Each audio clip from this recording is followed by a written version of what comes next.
Just before we get started, I'm not going to leave my camera on the whole time. I just wanted to introduce myself and give you a little bit of background. So I live in Iowa. I spent 18 years teaching K-12 education, and I spent my last couple of years teaching with Canvas. So I've been in your shoes.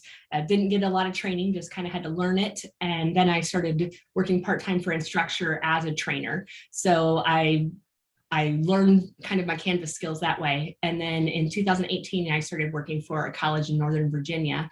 And I'm now the director of Canvas and Educational Technology Support Services for Northern Virginia Community College. So I've got a lot of extensive experience in Canvas. And I really think that once you see the potential of how you can use group work in Canvas, you're really going to enjoy it. Because we have a lot to cover today, if you can put your questions in the chat, that will be really helpful. Dave's going to be able to answer those questions, or I'm going to be able to look over and see what they are. A lot of times I'll get to your question. It's going to come along a little bit later in the agenda. So I'm going to start by showing you the agenda so you can see what we're going to cover today. So I'm going to stop my video right now and move right to our agenda for today. Dave, can you put the link to the actual agenda? You're going to get an agenda that looks like this.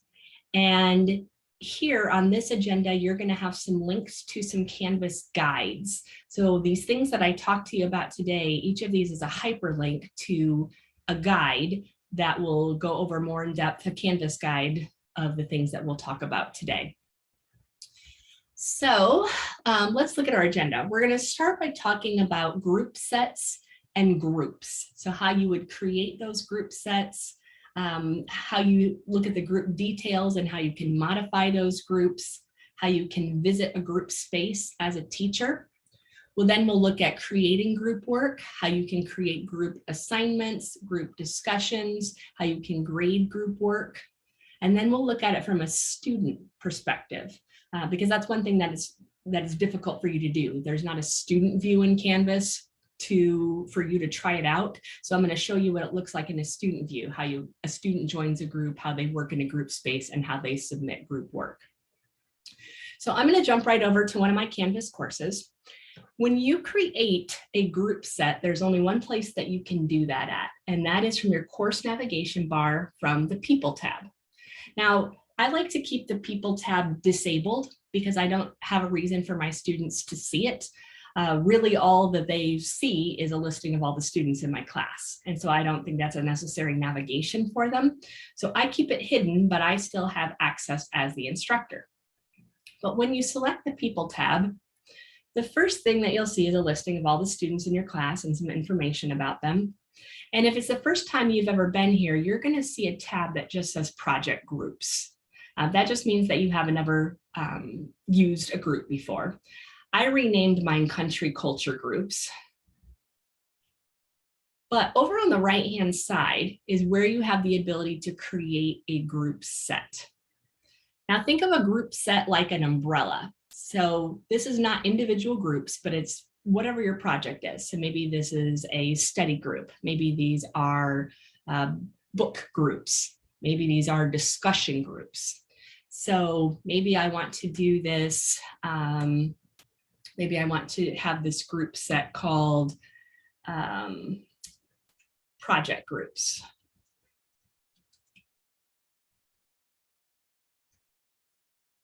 And then you have some options. The first option is, do you want to allow self-sign-up? If you allow self-sign-up, then the students get to pick and choose what group they want to be in. So this is the first big thing you have to think about, because if you allow self-sign-up, then they can pick the group they want to be in, but they can also leave a group at any time. So if they pick a group, some friends join, and then somebody joins that they don't like, then they can leave the group and go to another group. And anytime you see the question mark in the circle, they can organize themselves and they can move themselves from one group to another. So sometimes I don't know, I personally, as a K-12 teacher, never used it because I didn't like the idea that they could just move around from group to group if they didn't like somebody. But there are some reasons that you might want to use it, I suppose. If you choose this option, however, you do need to know that that people tab that I told you I don't usually enable for students, it has to be enabled for them. So they have to be able to see the people tab in order to organize, to get into their own groups. Next, you have to figure out your group structure. So you have a couple of options. So you have to choose one of the three.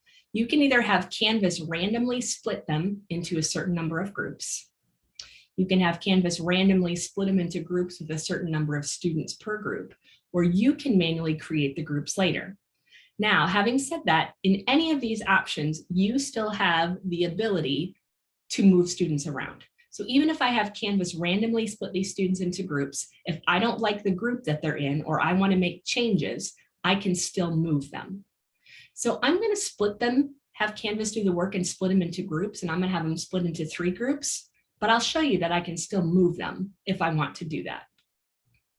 So you get the choice, what you want to do.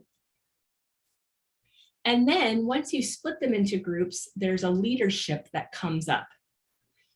Now you can automatically assign a group leader, or you can choose not to have a group leader. But I want to be clear what a leader is. A leader only has 2 abilities. This is not the person who submits the assignment. Any person in the group can submit the assignment, anybody.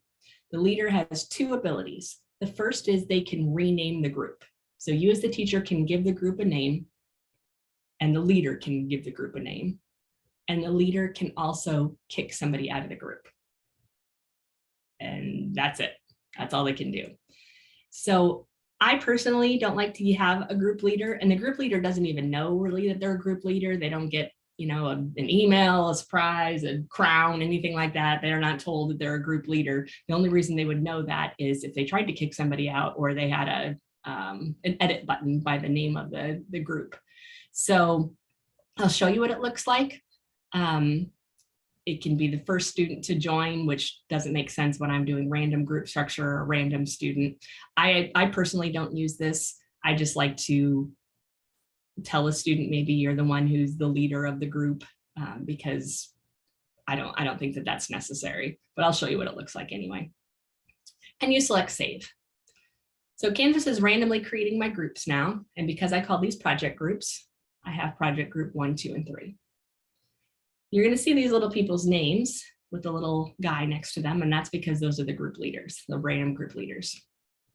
If I were to select the drop arrow next to them, I'm going to see the names of all the people in my groups. Well, let's say that Abby and Carissa don't work well together. I can always take Abby and drag her down to another group.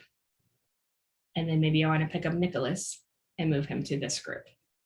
So you still have the ability to drag and drop students wherever you want. I can move Sally to this group and move Abby down to this group. So even if Canvas randomly does it, I can move people anywhere that I want to. Maybe Damien is not a good leader. I can go to the little ellipses by Damien's name, and I can remove him as the leader. And now this group has no leader. Maybe I want Taylor to be the leader. I can go to the ellipses and set her as the leader. Maybe I don't want anybody to be a leader. I'm going to remove these people as a leader. Maybe a student, maybe a student can't do group work anymore, or maybe they're going to be sick or out of town. You can pick someone up and move them to the unassigned users, and now they're not in a group at all. If you had chosen to manually create your groups, all of your students would show up or unassigned. And then from there, you would drag them to the group you want them to be in. So these are all of your groups. You can also add additional groups here. So if you decide these groups were getting too big, you could add another group here and you could name it. And maybe you didn't like these names, project group 1, project group 2, project group 3. You can go to the ellipses over here and you can edit it. And we can name it Rate Project Group. And you can save it. So as the instructor, you have the ability to do all of those things in this area. So now let's take a look. So that's how we build them. So the group set is the big overall group, and then the groups go within the group set. So now let's talk about what happens in the group set. So I'm going to go back to the groups that I've already created. So I had some assignments. My students were going to study different cultures or different countries.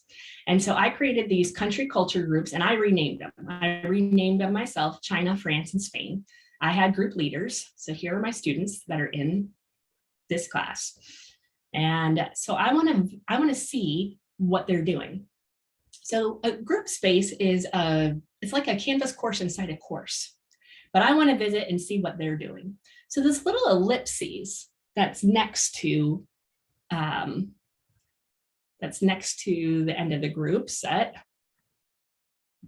If you click this, where you could edit it or delete it, allows you to visit the group homepage. Now this looks just like your Canvas course, right? But it's smaller. You see short navigation and a recent activity.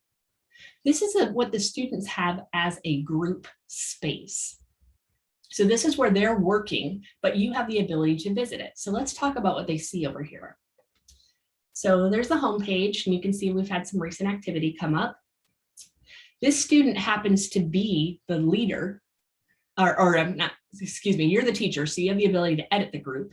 You can create an announcement if you want to. So if I want to add an announcement, it's just like adding an announcement in your class. So I can say, don't forget your project is due Monday. And maybe I just want to put that here. It's just like a regular announcement, and that will go to your group. Pages. Students can create their own pages in here. You can go to people and you can see the people that are in the class. Discussions we'll talk about in a little bit, but when you can create group discussions, and I'll show you how to do that, but the students can also create their own discussions. So they can have discussions within their group, just them, but I'll show you how to make discussions. There are files. They can upload their own files for their own projects that they're working on. So you can see these are students that have uploaded their own files, or you could upload files for them. Big Blue Button is a conferencing tool where they can have their own conferences. It's a free tool. And so kind of think of like Zoom or Teams or something like that, but they can go in and have their own virtual conferencing. So they can set up a conference.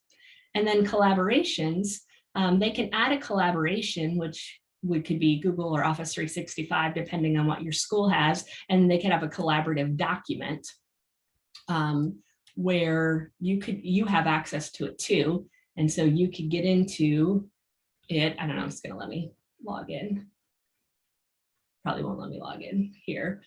But you could log in and you could have access to their Google or Office 365 document. So I can get in and see all of that, but I also have the ability to switch from group to group. So this was Spain. So I could go to my other group. I could go to France. And I can look at their announcements. They don't have any. I could go to their pages. They don't have any. Their people, their discussions. There's their discussions, their files, their Big Blue Button. Let's go over to China. See if they have any announcements. They have announcements. They don't have any pages. Here are their people, their discussions, their files. Put some things in there. So you have the ability to navigate from their place to place. Now, one thing I want to bring to your attention is now as a teacher, how do I get back to my course? So let's talk about that, because you say, I don't want to go back to my dashboard. So there's always a breadcrumb trail in Canvas. So you'll see up here, it says pages and then China. If you select on China, then it will take you back up and you'll see the name of your class up here. And if you select the name of your class, then you're back in your class. So you have to follow breadcrumb trail. So let's talk about now what it looks like from the student's point of view. So here's a student. So how does my student know that he's in a group?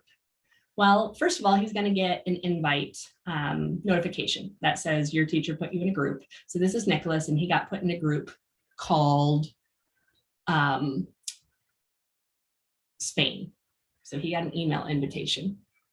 Yeah, there's a resource document that Dave shared out, and it has links to all the guides in here. But I'll go back and review some of this in a little bit. So we're just talking about the group space now, and then we'll go back and review some of this before we go on to making the actual assignments. So I'm in my student right now. Now, on your global navigation, you probably will not see this as the instructor, but as soon as a student is assigned to a group in any of their classes, they get a brand new icon that says groups right here. It doesn't appear until they've been assigned a group. When they click on that icon, any group that they've been assigned in any of their active classes shows up here. So this student is in a lot of groups in a lot of different classes. This is one reason why it's a good idea to rename or to have meaningful names for your groups, because if your group was just called Discussion 1 and maybe they had 3 classes and 3 teachers name their groups discussion groups, discussion group 1 isn't going to make a whole lot of sense if they have discussion group 1, discussion group 1, discussion group 1. So it's always a good idea to have different names of groups for them to look at. Something that makes a lot of sense to them. So he could get to his Spain group right from here. So sometimes it's good to name it something unconventional or to put the name of your class in there. Those are all his groups. The other thing he can do is he can go right into his class, and on the right-hand side under his to-do list, it will list any course group that he's in. And so that's a really easy way too. So if he selects on his course group, he's taken right there, it says Spain. And so this looks just like it did for you as a teacher, few differences. Let me talk about cross-listing in just a minute. The plus announcement is here, so he can make an announcement. So he sees all the announcements here. He sees one that was posted April 19th. April 19th, here's the one I just posted, April 23rd. So maybe he wants to make an announcement and say, get together tonight. Can everyone meet up at Starbucks for school tonight? And he can make that announcement and save it. And now on the announcements page, it's there. That's the one he made. There are pages. And so you can see that they've been working on some pages. Here's their title page, and they have the same ability to create pages that you do. And they've got, this is what they were working on. So if they wanted to make a page, they could just do the plus page and they could create their own page here. There's a people tab. Their people tab looks different than yours. You had all that personal information. You had their email address. They don't have any of that. All they have is a listing of the members of their group and the teacher. That's it. So they don't get any of that personal information. Discussions. And I told you we'd talk more about discussions in a little bit. So we'll go back and reference this again, but they can make their own discussion. So let's say that they want to talk about what has been, let's say, been the most impactful you've learned so far. And so they can make their own discussion topic if they want to. And we'll go back to discussions. And here it is, up here, learning. He can upload files. So he can upload files from there if he wants to. He can start his own conference. So if he wants to start a conference and they all want to meet virtually, they can. They don't have to have a Zoom room or anything. They can have a conference right from here. And he can start a collaboration. So if he wants to start a collaboration and he wants to do it in Google, I think he's got a Google account here.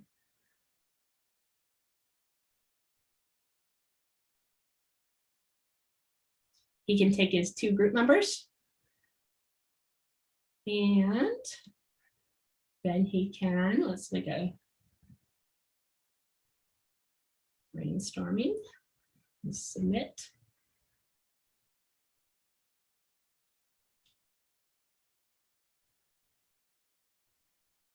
Now he's made a Google Doc that he can start typing on. And now everybody has access to that. The people in the group have access to that. So he's done that in a collaboration, but the teacher also has access to that.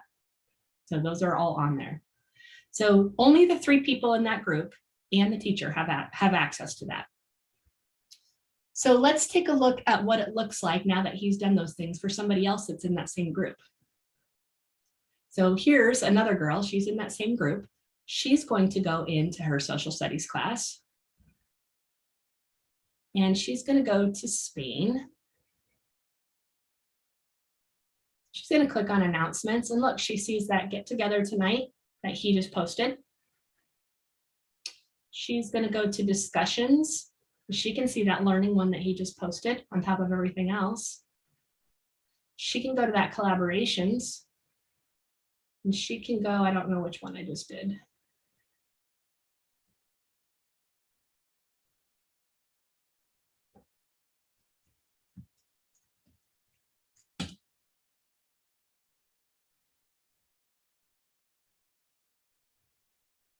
Oh, I think it was the wrong one.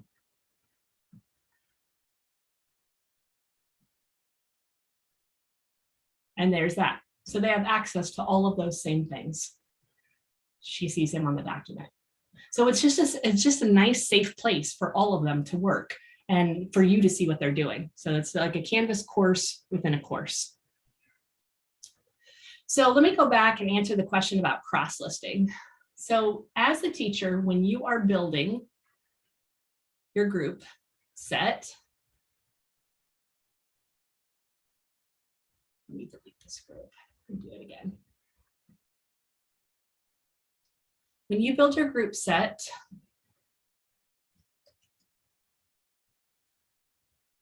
when you go to split your students into groups, there's a checkbox that says require them to be in the same section. So if you check that box, then when it sections out your students, then you choose if you want them to be in the same section or not. So if you require them to be in the same section, then it will section them out that way.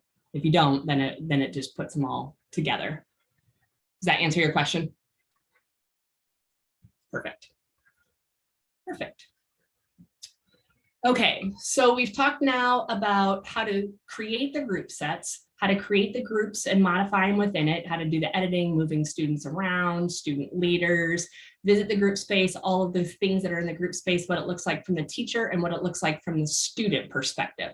So before we go on to actually doing the group content, what questions do you have for me about just group space or creating groups?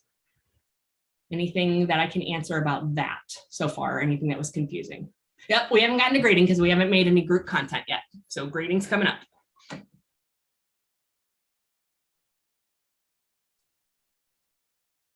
Heidi, you've been hitting the questions that have been in chat. So unless there's any more, I think you're good at this point. All right. So now we're going to move on to actually creating the content.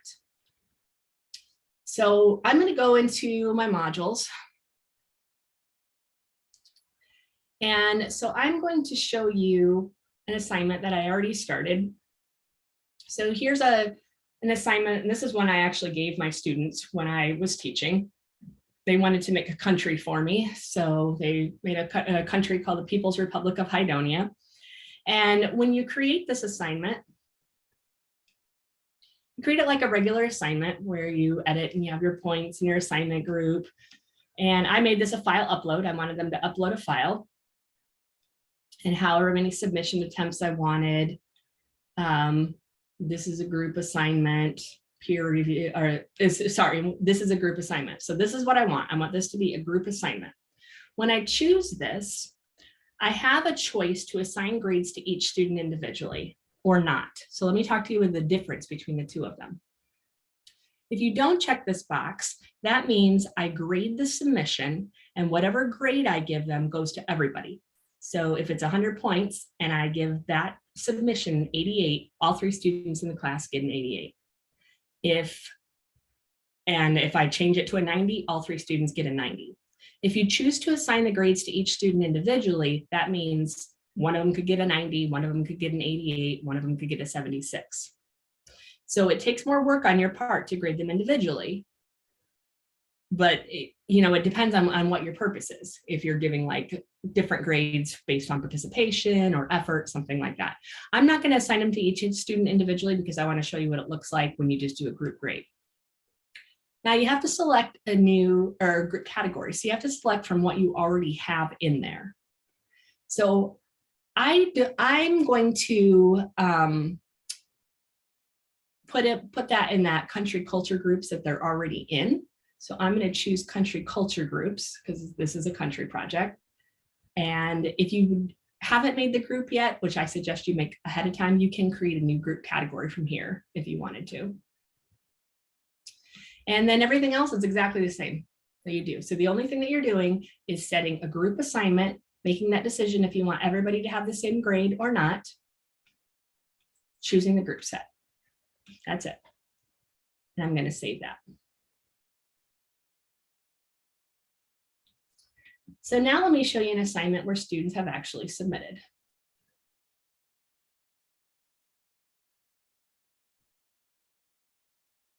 So here's an assignment that was actually a group assignment. So this was our country culture. This was the France, Spain, and China. And so the students submitted, and I'll show you what it looks like from a student point of view. When I go into the speed grader, what you're used to seeing is a list of all your students' names at the top with the drop arrow. Instead of seeing the students' names, what I see are the names of the groups instead. So I see China, I see France, and I see Spain. So I don't see a listing of all my students' names. So I only see 3 submissions. So I see Spain, test student will always be there. I see China, I see France, and I see Spain. Now it will not tell you who the students are in the group. However, what I have recommended that my students do is when they turn it in, I always have them make on a, when they make a comment, to turn it in to say, these are the people that were in my group. Like this one says, this is our project on France, Chris, Sally, Jacob. So if I go to assign them a grade, let me open up my grade book here.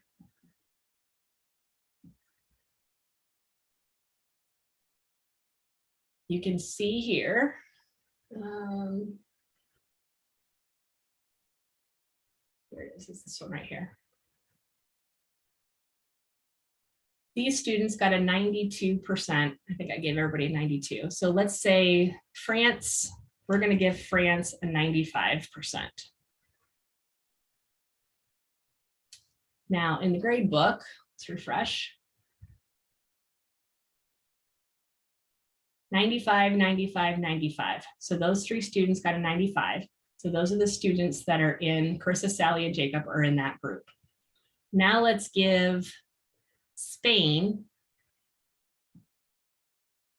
an 88. We go back to the grade book.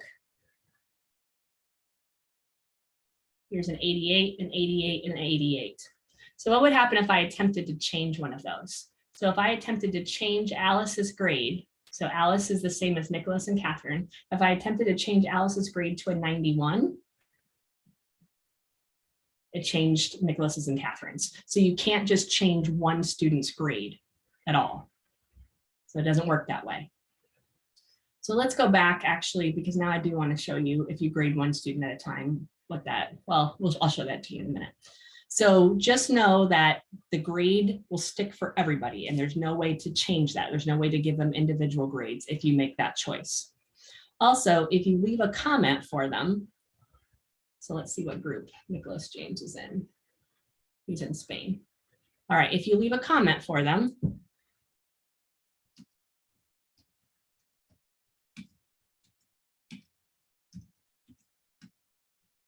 everybody in the group gets that. So I'm going to submit that comment. And now let's go into these 2 students. Remember, I'm using my breadcrumb trail. So he's gotten that recent feedback. This is the one I just graded. Off to a great start. Make sure to cite your sources. She's also in this same class. And she gets the same feedback. Now let's look at what happens when they need to submit an assignment. So they're in the same group. They got the same assignment, that People's Republic of Hydonia. So I'm gonna go back and make that People's Republic of Hydonia. I'm gonna make that assign grades individually so that you can see what that looks like. So let's go back to that assignment so you can see the difference between the two.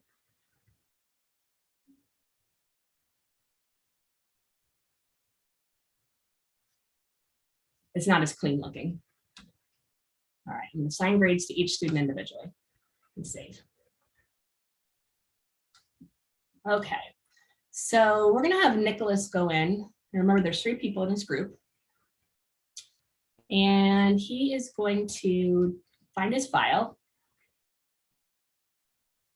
Let's see here. Open it.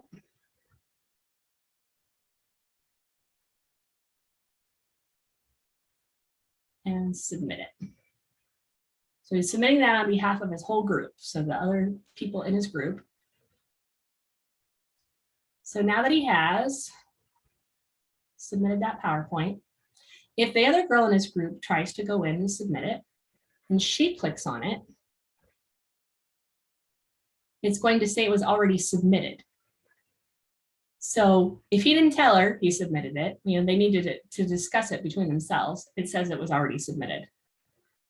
So that's why they need to communicate with themselves, because it would say try again or resubmit your assignment because it was already there. So now let's look at what it looks like for me in a speed grader. So I'm going to go in the speed grader. And now I have that drop down of all those names. I don't have just the names of the groups anymore. But what'll happen is this is the same assignment, shows up for Alice. It shows up for Nicholas. And it shows up for Taylor. So you're actually going to see it in there 3 times.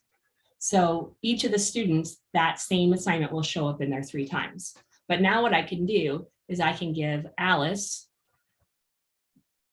maybe an 88. And for my comment, I can choose if I want to send the comment just to her or send it to the whole group. I could give Nicholas a 95.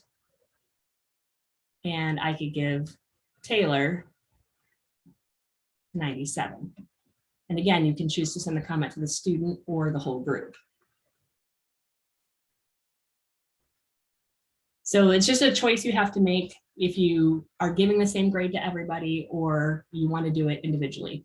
So you're either going to see the same submission in here multiple times or you're just going to see it one time. So it's just got to be a very intentional decision, because once you make it, you can't change it back. So it's a one and done type of thing. Did I answer those questions between the group grading and individual grading?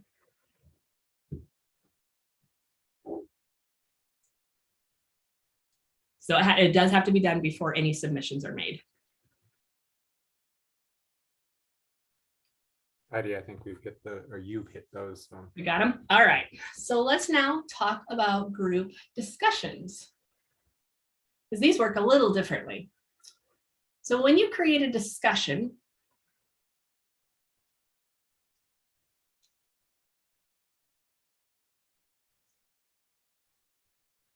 and I've created one here. When you create a discussion, you create it like a regular discussion. Only you choose this is a group discussion. So same thing, this is a group discussion. You choose your group set. So it's the same exact thing that we did on the assignment. It's the same option. And this scenario, students can't get a group grade. Every student has to be graded individually. There's just no way around it, because they're talking amongst each other. So when you get to it and anybody goes to it on your discussion board, you're never going to see replies here. What it looks like for the student, so let's go back. What it looks like for the student is when the student tries to access that discussion, so this is my class, when they click on the discussion, it takes them to their group. So it takes them to their group space, and they are only talking to the people in their group. So they're having this discussion with their group members. They're not having it with the class. So some people get confused because they think that it's like a member of the group speaking on behalf of the group, and it's not. It's they're just having their own group discussion. So they can reply, you can have a discussion with them, but they're not talking to anybody else, and it's in their group space. It shows up in their group space. For you as the teacher, you have the ability to switch between groups. So I can go to any of those groups. I was just in Spain, I can go to France and I can look at theirs. I can go back up here, I can go to China and I can go to theirs. But let's talk about what it looks like in the speed grader.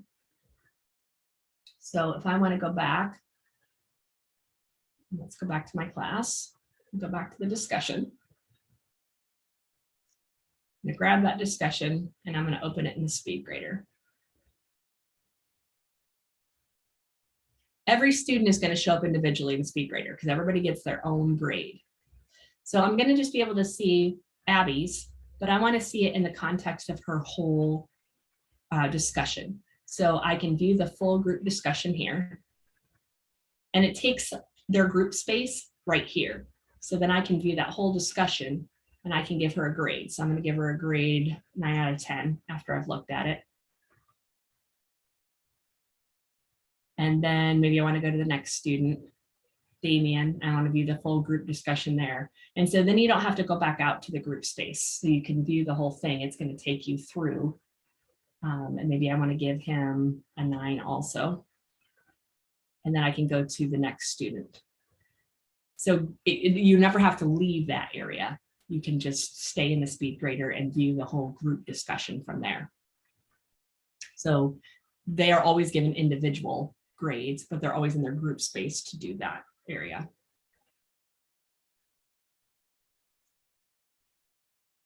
All right, what questions do you have about either group assignments or group discussions?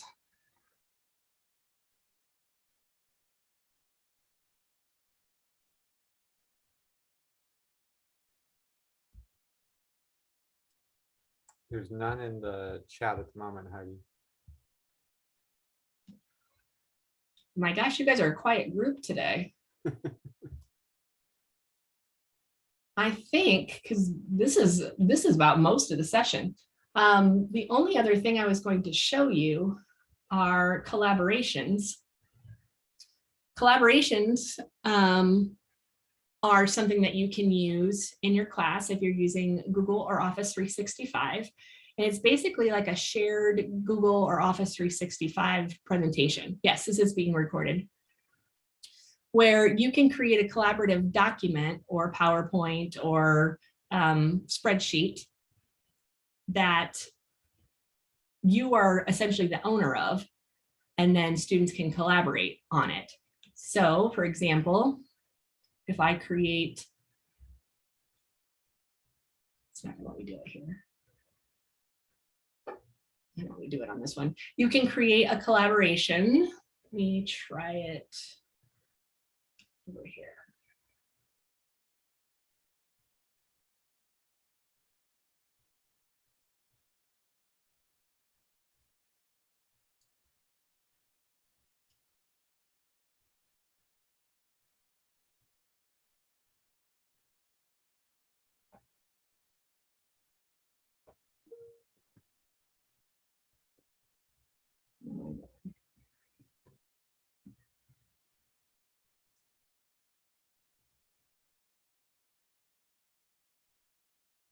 You can find all the students in your class. You can choose what you want to have. So maybe I want to do a presentation and I want this to be on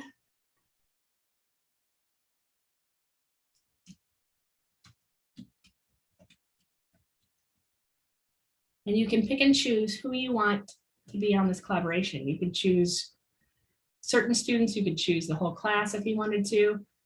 And when you do that, it creates a new document that then will go into all of those students Google Drive in a folder, and you don't have to do individual sharing, individual permissions, anything like that. Everybody has access to the document, and it's saved, it's in a safe place. They have access, and it's saved in your course as well. So then it's an easy place for them to access it and go in and edit it.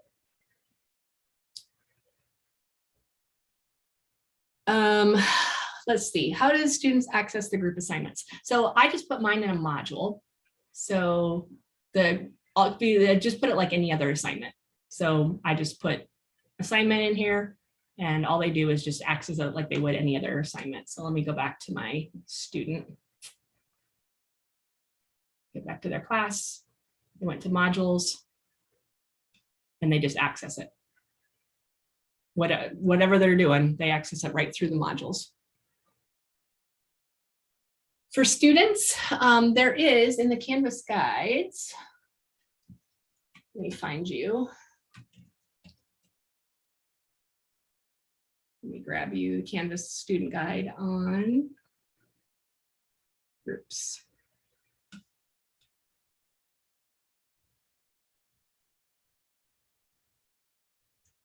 I'm going to put this in the chat.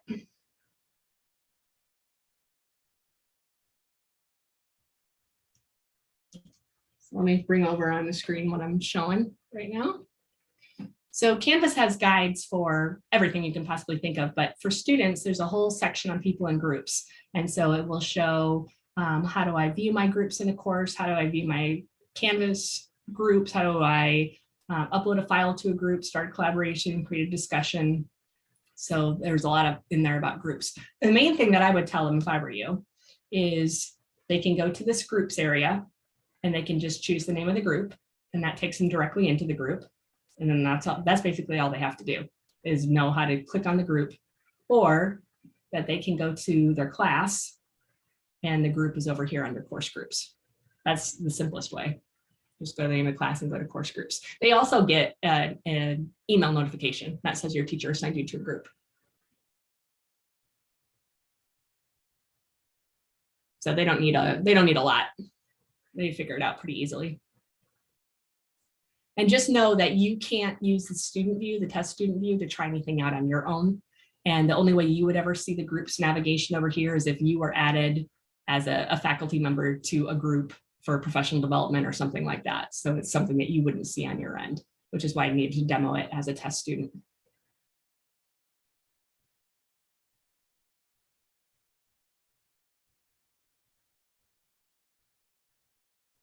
Can you get my email? I have to give you Melanie's email instead, because she's the one that answers all the questions. So I'm going to put hers in there as well. So I'm going to put her email and her name. So there's Melanie. She's the one that is running all of this. So there's Melanie. I am going to give you, though, some other stuff here. So let me go back to my slide deck. I'm going to give you a couple links. So I am going to give you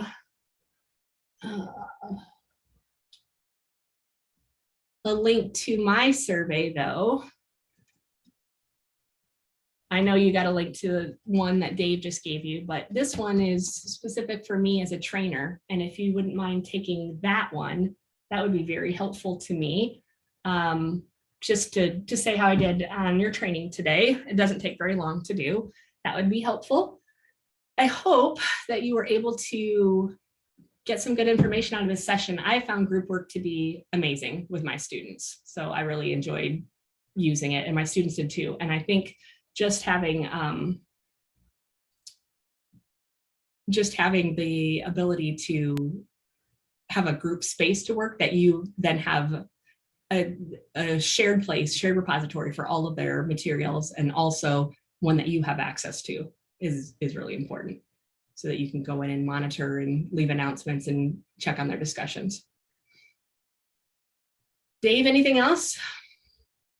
A huge thank you, Heidi. That was awesome. It was fun to watch things go and people learning as they went through. So always nice to learn little gems that are hidden sometimes, or we forget. So greatly appreciate. And folks, I don't think either one of the surveys are really long, but remember, one will definitely help with Heidi directly, and the other with the program. So I thank everybody on that. Unless Heidi, you have something else. I do not. The next set starts at 10:35, so it's a little before. You'll want to jump into that room or whatever session you'd like. But we really appreciate you could get up, stretch, go get your coffee or whatever you need. But a huge thank you, Heidi. Appreciate it. Yeah, thank you, everybody. I'm sure we could both stay if you have questions and for a night right now. So yeah, I'm available if you have any more questions.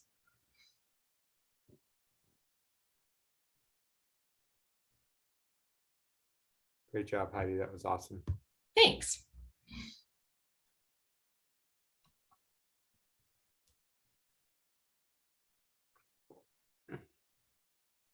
Yeah, you have time, folks. Don't rush on the surveys. We ended a little bit, a couple minutes early, so you have time. So we're just both here if you had any questions. Did you see about the claim code, Heidi? There's a question. Oh, yeah. We probably should have sent that out. Claim code is community of learners. I'm gonna put it in here. I did not tell people the claim code. So if anybody gets a hold of you, Dave, that was community of learners. Got it. Christine, thanks for the question.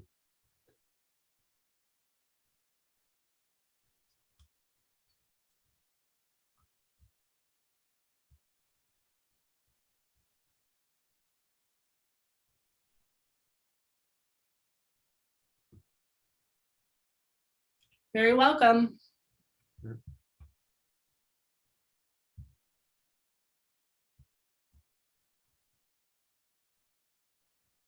Having your agenda there really helped too, for them to see. So good idea.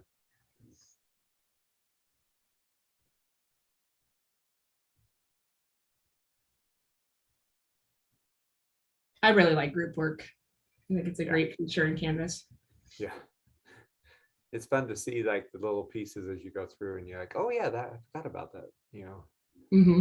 You haven't used it for a while or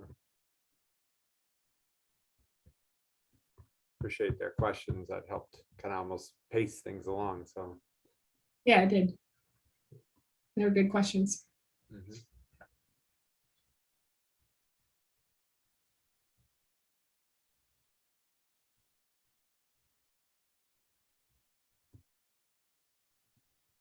And you have to be approaching lunchtime back there, right? It is about 12:30. Yes. Yeah. I thought you were about to have a friend that's in Cedar Rapids and oh yeah, reminds me of it's about 2-hour difference. So it's rough for me when I go to Vegas because I work a lot and I work on East Coast time. So it's a 3-hour difference. So when the college starts at 8 a.m., my meetings are in 5 in Vegas. And that's rough. Yeah, it is. When we come from the west to the east, I can do the first day on adrenaline. The next day is really, really hard. It's like, why are you guys also going? I'm so tired. Yeah. You're very welcome. Thanks for doing the survey. Yep. Bye.